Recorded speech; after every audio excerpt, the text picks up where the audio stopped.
Good morning, sports fans, bettors, and cappers, and welcome to the Friday edition of the Competitive Hedge podcast. I'm your host of the show, Kenneth, and thank you all for joining me here today. This podcast is all about sports and the world of betting. We talk about results from yesterday's games and wagers before diving into today's betting slate, and we cap things off with our daily betting card. Now, our show is sponsored by Bet99, which is a Canadian sportsbook and casino that offers in-play betting, player props, a cash-out option, and many more great products. There are a variety of sports available to bet on the website, including NHL, NBA, NFL, and EPL. Bet99 works smoothly on both desktop and mobile, and the mobile app can be downloaded from the website's homepage. Now, depositing and withdrawing funds is hassle-free with a number of well-known methods available to use, so you know your money is safe and secure. The website can be viewed in both English and French, and customer service is available 24/7 with their live chat option. So go to bet99.com to make an account. Use code SHOOTERSON at sign-up, and please gamble responsibly. You must be 19 plus years of age to do so. It is available to persons in Ontario only. But most importantly, if you have questions or concerns about your gambling or the gambling of someone close to you, contact Connex Ontario at 1-866-531-2600 to speak to an advisor free of charge. Now, we're coming in with pretty good mood coming off that Thursday. We did end up going 4-2 overall. PGA head-to-head missed by just a single shot with the Tony Finau and Scotty Scheffler play. Finau went -3, Scheffler went -4, so we missed there. And then our other miss on the night was with the Detroit Red Wings and Vegas Golden Knights. We were on the over 6.5, and unfortunately that game finished 3-2. But let's talk about the winners from yesterday. We had the Tottenham first half double chance versus Manchester City. They were up 2-0 at halftime. Looked like they might cruise to getting 3 points. And in fact, they lost outright 4-2. So not a great day for Tottenham fans. I know one at the network was very upset with his team in that second half. But Mahrez scored twice, and Haaland scored as well in that second half. And then we had Winnipeg and Toronto under 6.5. 4-1 was the final there. Toronto won with relative ease. And then on the court, we were a clean sweep 2-0 as the Hoosiers won outright 80-65, and that was a +7 play. Whereas Arizona, we had them -7 yesterday, and they went on to win their game by a score of 81-66. So overall, not too bad. When we're talking about futures at the American Championship, all of our top 20 plays are in okay shape. 2 are in a really great spot, 1 less so. Tony Finau being T64. He was -3 yesterday. All he needs to do is go out and shoot a good score today, and he can definitely get back in the hunt. But Sung JM is tied for 7th, and Sam Burns tied for 2nd. So great rounds by those guys to open up the tournament. And then Adam Hadwin, could have been better yesterday. Wasn't too bad, though. So we'll see if he ends up with top Canadian at the end of the day. Now, the only other major headline from yesterday that I wanted to touch on, speaking of golf, was the fact that Live Golf gets their TV deal. Now, they're going to be airing their tournaments on the weekends on the CW network, and then they're going to stream their first rounds on their app as well. The second year of Live, it's going to be 12 four-man teams once again. There's going to be 14 events this go-round. CW is the 5th largest network in the States. It also is the 2nd youngest audience, so I think we could see some younger fans tuning into this one. I like the fact that they got an actual TV deal here, not because of the money side of things, but just because I think they needed it in order to be a true competitor with the PGA Tour, which is what ultimately needs to happen in golf. Live truly made the tour have to up their purses, treat their talent much better as well. And so I think overall, this is good for the game of golf, as much as people will say it's not. Greg Norman, he's ecstatic. Obviously, I think he was on the hot seat if they couldn't land a TV deal. So he's thrilled to see that. But these tours are eventually going to need to coexist. Not sure if that's going to happen with Norman at the head, but we'll see how year 2 goes for Live Golf. A lot of work to be done, but the sport should definitely benefit from this. Now, let's head over to our daily game slate. We've got a lot of games to get through, including going to go through our NFL picks for the weekend as well. But before we do, let's play the video.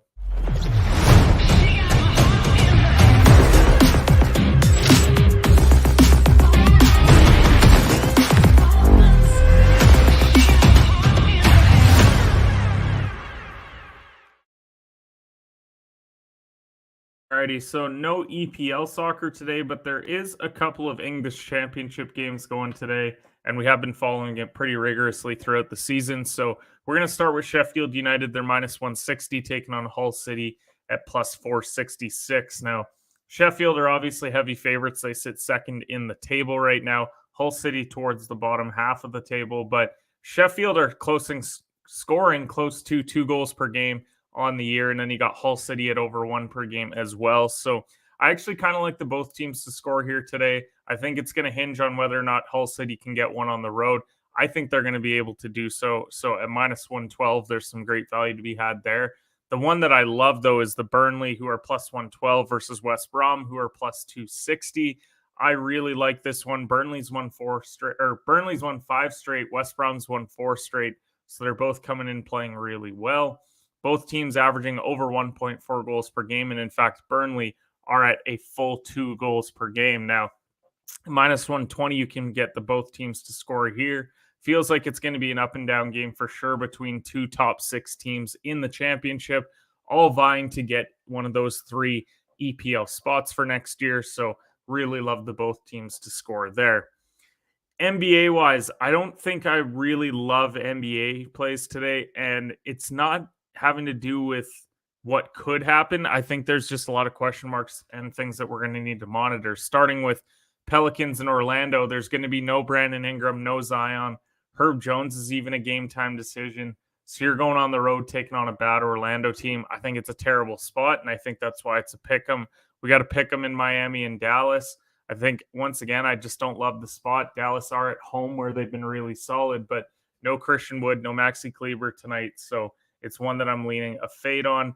Knicks and Atlanta. Atlanta's minus 3.5. Bit of a rivalry game here between these two. I'm just not a big fan of the number, even with the Hawks at home. OKC and Sacramento. Game time decision we're waiting on for Domantas Sabonis, so that's worrisome. Otherwise, I kind of like the OKC points. Obviously, if Sabonis gets ruled out, this probably moves to a pick 'em, but I'm just not going to be playing it until I know the full extent of the injury report. Now, when we're talking some of the other games, Golden State and Cleveland. Cleveland are minus 5.5. Golden State are not only on a back-to-back, they had to go from Boston to Cleveland, and they went to overtime last night. And Golden State are only 5-17 on the road. Cleveland are 19-4 at home. So I do lean the points here with Cleveland. It's not enough where I'm going to play it, but I think if you are looking for a play or two in the NBA, this is one you could definitely sink your teeth into. Clippers are minus 7 versus San Antonio.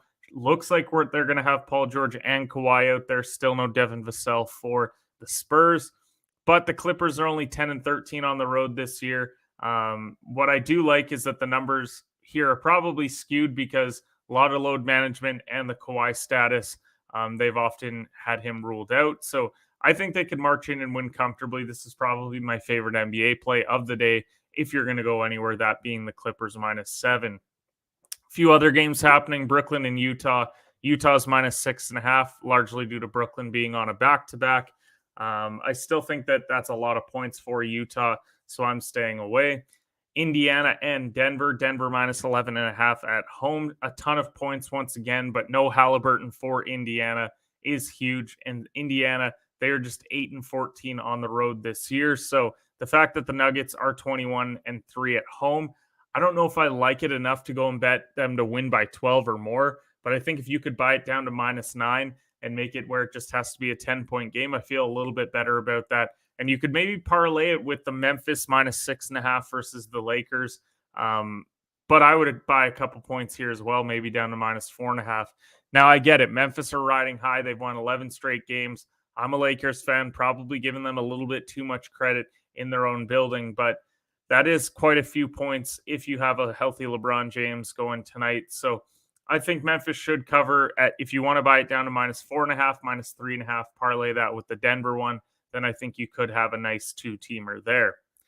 NHL-wise, 2 games going, really only one worth playing in this one. You do have Ottawa who are taking on Pittsburgh, and Pittsburgh's minus 150 at home.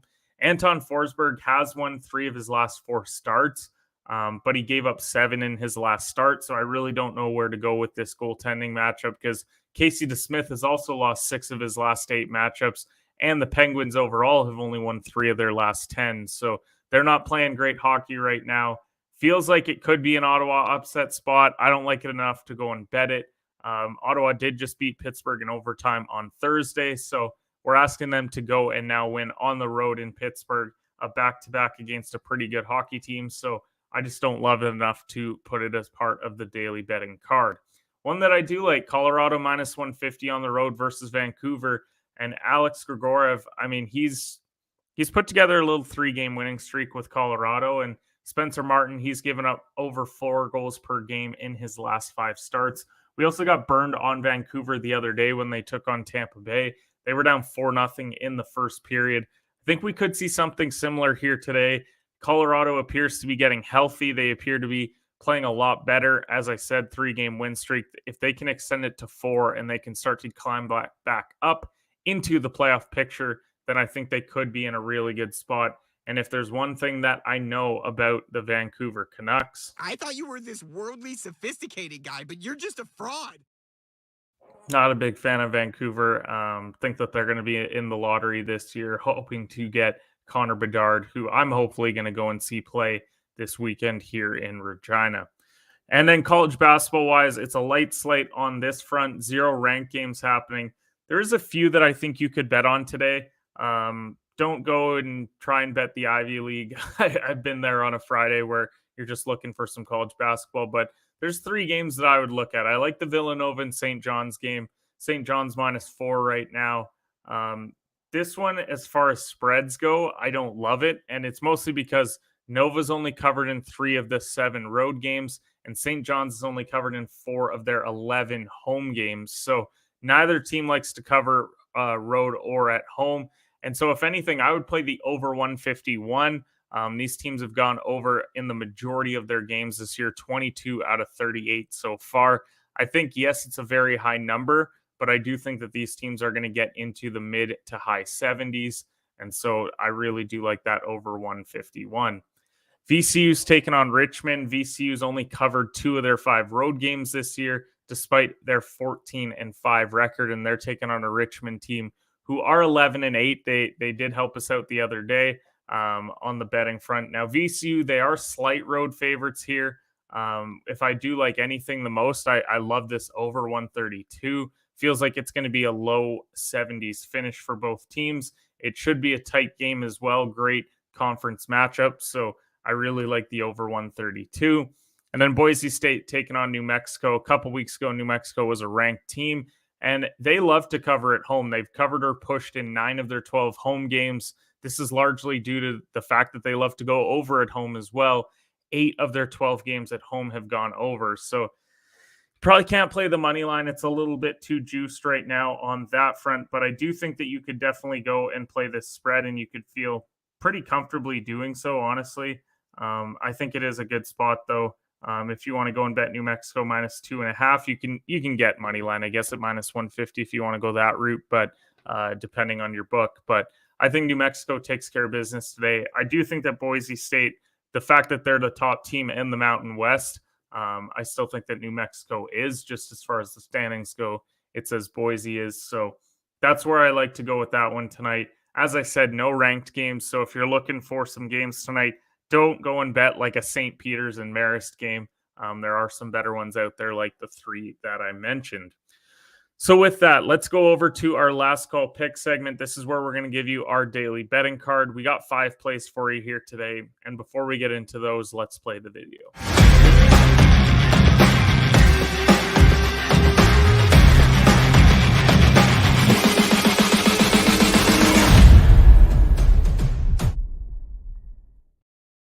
So Last Mountain Distillery is a family-owned and operated company located in Lumsden, Saskatchewan, the heart of grain country. Saskatchewan's first micro-distillery success lies in their commitment to producing high-quality, handcrafted spirits. Their craft distilling process brings out the full flavor of the grain and leaves a smooth finish unlike any other.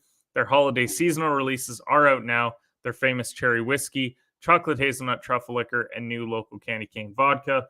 Totally plan on going and picking up some of their old fashioned for this weekend. Going to enjoy a nice date night at home with the wife tonight. So definitely go check out Last Mountain Distillery, some of their great products there. And so with that, we need to put together a couple solid days here, because We put out a winning day on Tuesday. Then Wednesday, we struggled, a winning day on Thursday. So let's try and make it 3 out of 4 days in a row. But it's going to take a lot of work to build back up from the first couple weeks of the year. So here's our 5 plays, and then we're also going to get into our NFL plays as well. We're going to start in the English Championship. Both teams to score at -112 in Sheffield United and Hull City. Now, I'm trusting Hull City to get it done on the road. It's not the easiest spot for them, but I am willing to play it today. Sheffield United have scored in 8 straight games. Hull City have scored in 5 of their last 6. I'm hoping for a 1-1 halftime score, and then I can not worry about this game. Now, Burnley and West Brom, I'm also going to play this one on the both teams to score at -120, and I feel way more comfortable in this front because when you look at the numbers of this one, I'm really not concerned. There's a lot of offense on both of these teams. Burnley have scored in every game except one since August, so really no concern on their front at home. And West Brom, they have scored in every game except one since November. So great spot here for an absolute shootout. I think this one could cash in the first half today, but I think we're going to get a ton of goals in this Burnley and West Brom game. I'm also going to go ahead and play that Clippers spread against the Spurs today. Clippers on the road. Looks like their 2 best players are going today. Should be an absolute cakewalk. I am aware that the Clippers are not a great road team, but at the same time, I don't think the Spurs want to win a lot of games. I think they're going to compete, but late in this game, the Clippers will pull away and win by double digits. So give me the spread at -7. I'm also going to play the Avalanche money line versus the Canucks tonight. This is a 1.5 unit play. I just can't back the Canucks after how they burned me on Wednesday night. Colorado on that 3-game heater, looking to get back into the playoff hunt. This is a great spot for them to pick up another 2 points and continue that climb up the standings. And so give me the defending champs money line. And then VCU versus Richmond. I'm going to take the over 131.5 at -110. This is a 1-unit play. Both teams averaging over 69 points per game. VCU like to play very quick as well. They play an up-tempo game. VCU are good defensively, but the fact Richmond are at home, I think gives them that bump to get them to that 65-point mark. I think VCU could win, but overall they're going to get over that 131 mark. Now, early NFL divisional weekend plays. Let's start with that Jacksonville and Kansas City game. I'm going to take the Jags +9 here. I'm glad that it moved to 9 because when it was sitting around that -8 number, I was a bit concerned. Getting to the full 9, though, I feel a little bit better about that one now. We know that T-Law just threw 4 interceptions in the first half, second half, 4 touchdowns. He cannot afford to even throw 2 probably against this Kansas City team because they can put points on them in bunches. When they met earlier in the year, it was a 27-17 game. But if you watch that game, you know that Jacksonville at the time was not great in the red zone and they weren't doing a lot to give themselves opportunities to score. This is a much different team. I think we see a tight game. Kansas City will still win, but I think we see a 28-24 tight finish here. Giants taking on the Eagles. I'm going to take the Giants +7.5. I'm glad that it stayed there because getting over a full touchdown, I feel a lot better about this one. It is very difficult to beat a team 3 times in 1 year. And so I think the Giants are going to keep it close. In fact, I might even sprinkle the Giants money line. There's always an upset this divisional round. I don't know where it's going to be outside of this. So I really like the Giants +7.5. I also like Buffalo -5.5. I think the world's likely going to be on Cincinnati. I was thinking that this line was going to go down, maybe closer to -4 or -3, but this line's holding strong. I think Vegas knows with Buffalo at home for this game that they're going to deliver here. So give me the Bills to cover. And then Dallas +3.5 versus San Fran.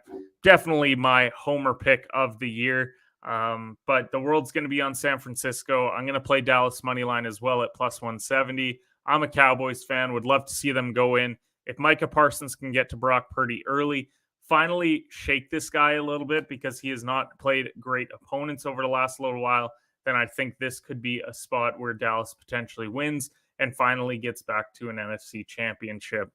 But appreciate everyone who listened to the show today. Follow us on all of our social platforms at HedgePod. We're going to bet some college basketball maybe later on today as well. So definitely keep an eye out for that. And we appreciate everyone who tuned into the show.